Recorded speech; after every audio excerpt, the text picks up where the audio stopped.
In this problem, we have to find minimum element in a sorted array.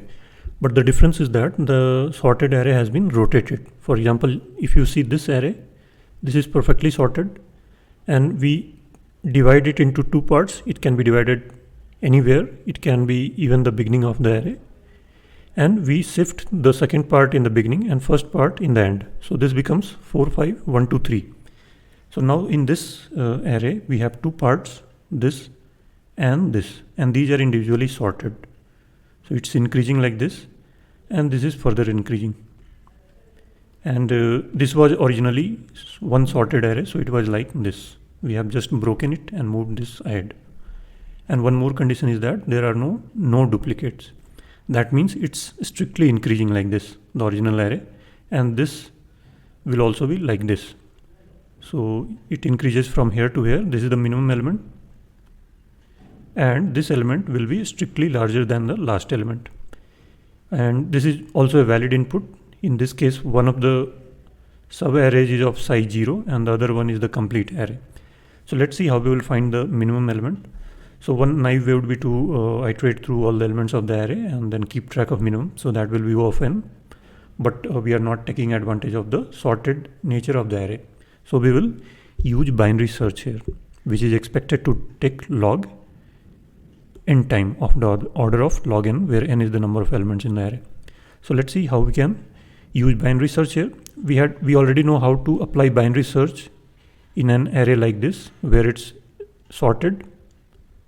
We keep two pointers, left and right. We compare with the middle if we have to find anything, whether this matches with this or not. If middle is more than this element, we know that everything to the right of middle will also be more. So we search in this part. Similarly, if middle is less, we search in this part, and if middle is equal to this, we return it. So this is the basic concept of binary search. Here we have a few scenarios. One is that we do not rotate the array. That is, one of the parts, one of these parts is 0. This is also valid input. So this is the first case. Other case is that we split the array. This is left part and right part will start here, one more than this, and it will be strictly less than this value. Since if we put here, it should be sorted and there are no duplicates, so there will be nothing like this horizontal line, only increasing. So this is one case where this second half is larger. And the third case is that the first half is larger.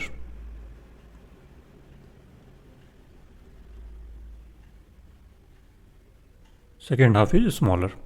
And now we have to find the minimum. So what we will do, let's look in this case. This is case 1. In this case, mid will lie somewhere here. So if you compare it with the right, in this case, mid is less than right. In this case, mid will lie in this part, since this right part is larger. So mid will lie somewhere here. In this case, what will happen? Mid is again less than right. In this case, mid will lie somewhere here, since this part is larger, the left part. The array is divided into two sorted parts, left part and right part. In this case, left is 0, or you can say right is 0 anyway. So in this case, right part is more. In this case, left part is more. So mid will lie somewhere here, this mid. So in this case, what will happen? Mid will be more than right.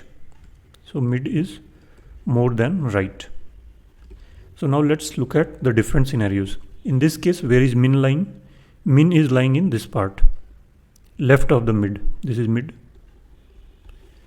So from beginning, that is left, this is right, we will call it mid. So we have to search in left to mid.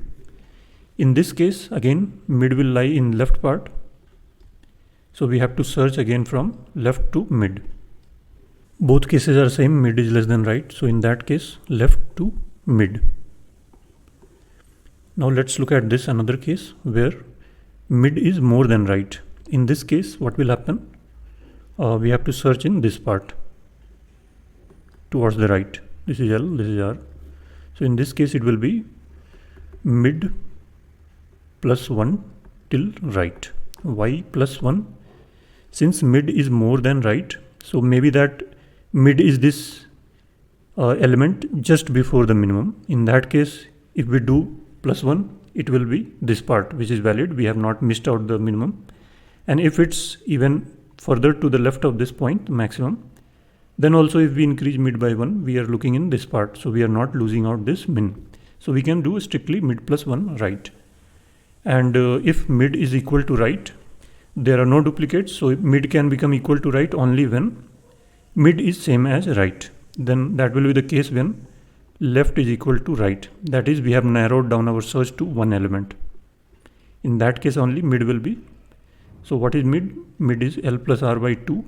So when this becomes equal to R, then that means mid is, we have narrowed down our search to one element, and that is same as R or L, you can say. So we can return straight away nums R. So these are the only three scenarios. This is the easier version of the problem, and there is another harder version where duplicates are allowed. In next video, we will look at the duplicates case, and that is another problem, and that is a bit harder. So let's first solve this. We can use recursion as well as iteration here.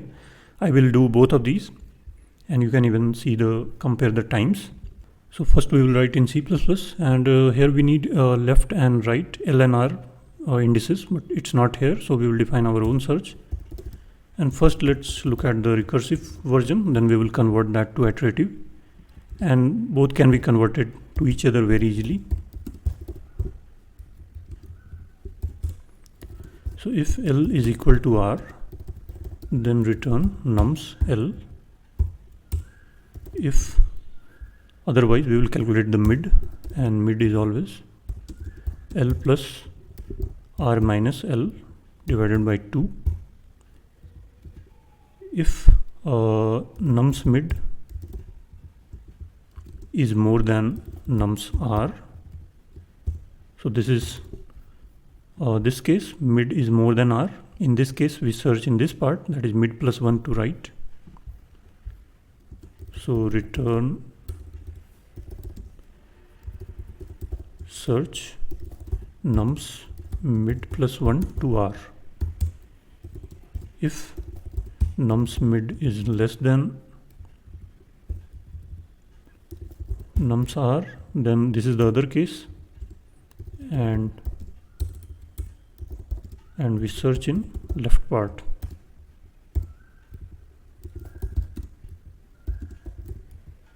Else mid is same as R, then we return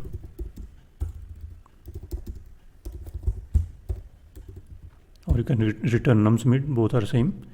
And in the main function we will return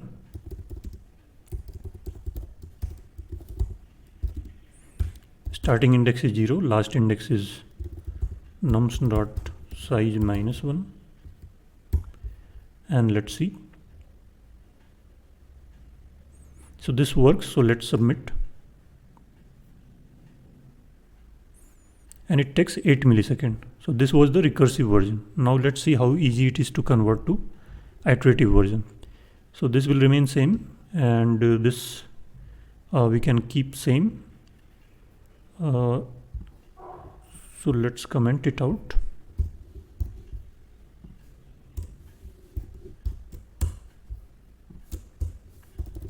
So L will be 0, or we could have written here itself. So leave it as it is, and let's comment it out. We don't need this function now for our iterative version. L is 0, R is nums dot size minus 1. These same L and R were passed here. So let's copy this function. You will see how easy it is to convert from recursive to iterative. So we don't need this. While L is less than R. So when L becomes equal to R, we will exit.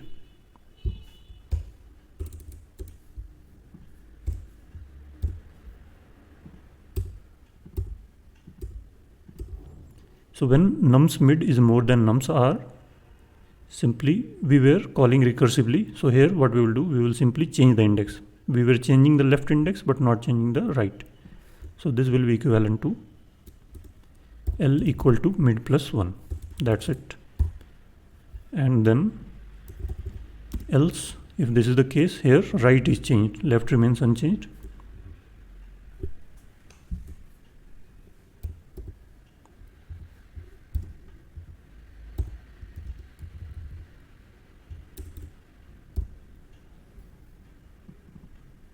Else what we will do,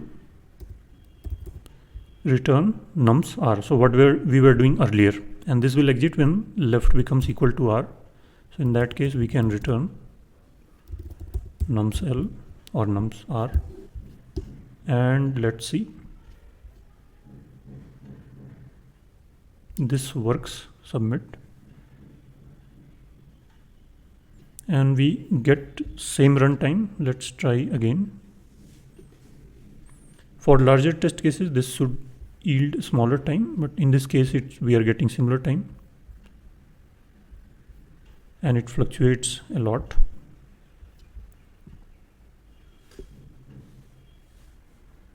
And we are back to it. So let's do it in Java and Python.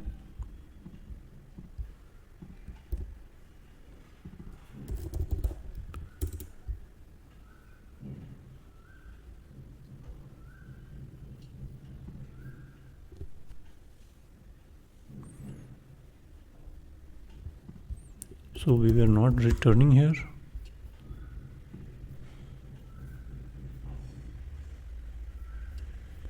So this was the mistake in C++ also. We were not returning.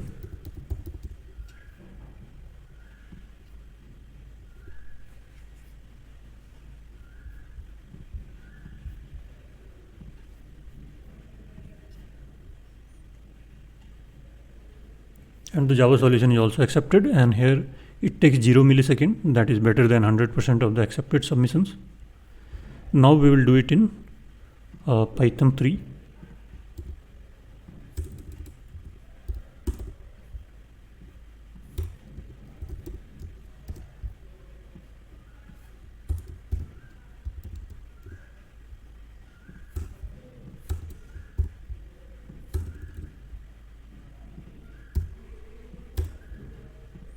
So this is the integer division.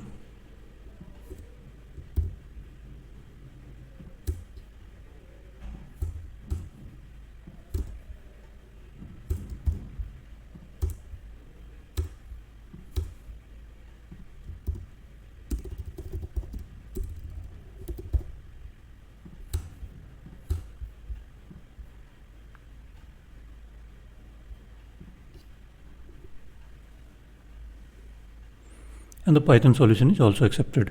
Now in the next video we will see the harder version of this, where we will have duplicates also in the array.